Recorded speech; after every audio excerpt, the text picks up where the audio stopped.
Pinalakas na rin maging sa probinsya ang Oplan Rodi o Read the Streets of Drinkers and Youth. Sa Lipas City, Batangas, ilang minor de edad na lumabag sa curfew ang pinagdadampot. Patuloy naman ang operasyong ito sa iba't ibang lugar sa Metro Manila. Si Aileen Milio sa detalye. Patuloy ang pag-arangkada ng Oplan Rodi o ang Read the Streets of Drinkers and Youth sa iba't ibang panig ng bansa.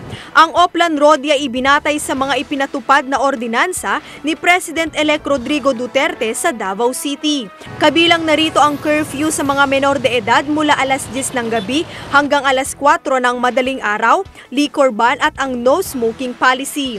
Mahigpit na ipinatutupad sa iba't ibang lungsod kabilang nasa Las Piñas City at Camanava area. Sa Quezon City, gabi-gabing sinusuyod ng mga pulis at ilang barangay officials ang mga lugar na tinatambayan ng mga menor de edad. Sa barangay Santa Lucia, Novaliches, nakatutok sila sa curfew hours ng mga menor de edad mula alas 10 ng gabi hanggang alas 4 ng madaling araw. Kabilang sa mga lugar na sinuyod ay ang mga kasuluk-sulukan ng madilim na kalsada at mga computer shop na kadalasan ay punong-puno ng mga menor de edad.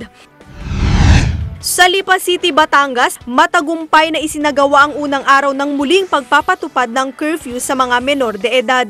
Sa simula ng paglilibot ng Lipas City PNP, ilang kabataan ang naaktuhan sa loob ng mga computer shop, samantalang ang ilan ay nakatambay sa mga kalye. 300 piso ang multang ipapataw sa mauhuli sa unang paglabag, 6 na oras na community service naman ipaiiral at multang 500 piso sa ikalawang offense at kapag naulit pa sa ikatlong pagkakataon, maaring masampahan na ng kaso ang mga magulang. Sa ngayon po, first offense po yan. Ngayon po ay ililista ang mga pangalan.